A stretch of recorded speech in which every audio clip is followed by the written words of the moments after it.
What's going on, everyone? So quick video touching down on what happened yesterday with yesterday's trade. So here we are looking at Stellar XLM, and as you guys can see, it got invalidated in the trade. Pretty much broke down below the short-term trend line that it had set, that I had drawn out for it, and that is because we had a dip last night, but luckily we still came out in profit, and I'll go over that here in a minute. All right, so as I said before, we came out in profit, and here is exactly why. So originally what we were looking at was we were hoping for a break above this line here, but as you guys can see, I stated this before in yesterday's video, we hit resistance here back in August of 22. We hit resistance here back in September on the 23rd on August 22. I mean August 08. I was reading the year. So, and then we hit on the 23rd of September. We hit resistance, and then here we got pretty close and got rejected again. And this time when we got rejected, it was mainly because of a drop down in BTC. So with that being said, how did we come out in profit? So here is how I came out in profit.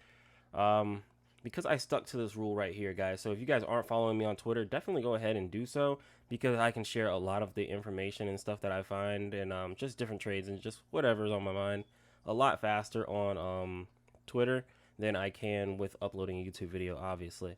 So as I said here, a 500% gain on $100 is $500. A 5% gain on $100 is $500. Which percentage gain seems easier to achieve? So when you kind of sit back and you look at it that way, also look at it on which percent out of the two, which chance out of the two gives you best risk to reward and gives you a high success rate on multiple occasions. So for me, slow and steady has always won the race, as you guys can see here. I did this trade. Where's the date on this trade? I did this trade back a few days ago, around October 9th. I started the trade. Only came out with like 6% gain. Not saying that I was using $10,000. Not saying that I was using $1,000. Not saying I was using more or less. But you get the idea. You know what I'm saying. So after doing this multiple times, no matter how your size of your portfolio was looking, after doing this multiple times, you can kind of see how it adds up. After you take taxes and everything out, it still adds up to something. You know what I mean? And that's pretty much what I look at when I'm doing this here. So I'm gonna go to my profile really quick and pull up the XLM trade. I just posted it. I meant to post it yesterday, but I didn't. Okay, so here's the XLM trade. Pretty much yesterday's XLM trade. Luckily, I was able to take profits at 5% because I stuck to my short-term plan. So this is where sticking to plans and stuff with trading comes in handy, because when you don't stick to your plan, and I like try to go further because I think that I can actually see XLM break that line that I showed earlier. If it did break that line and go up to 15 cents, great. But if it didn't, and I didn't stick to my plan and just take the 5%, I'd be at a loss right now because XLM is at 11 cents. So that's just something to take into account. As you guys all know, this isn't financial advice. I'm not a financial advisor, but I'm just pretty much showing like the way that I trade and the way that I go about things when looking into things like crypto investments and just different stuff like that.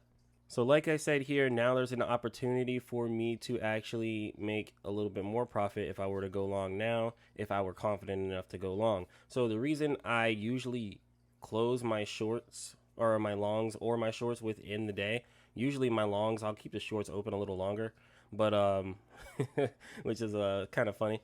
But with my longs, if I'm doing a long trade and we're chopping sideways like kind of how we are now, I never want to leave my trades open overnight, because that's just dangerous. I've just had multiple bad experiences with leaving a trade overnight and going to sleep and then waking up and just being either liquidated or close enough to it. So, or hitting my stop loss. I mean, because I use stop losses, and definitely use stop losses because you don't want to get liquidated on anything, you know what I mean? But I have been liquidated quite a few times. So with that being said, that's one tip I could give out that I personally use for myself that others may want to look into. As I said before, not financial advice, but like leaving a trade open overnight is pretty risky in my opinion, especially over here in the US, because especially when we have something like what's coming up on Wednesday, with like if we have a Fed meeting or any type of thing like that, like CPI, anything where like the news could possibly potentially be damaging to like global markets in general. You definitely don't want to leave a trade open overnight, because usually there's going to be a sell off before the stock market opens.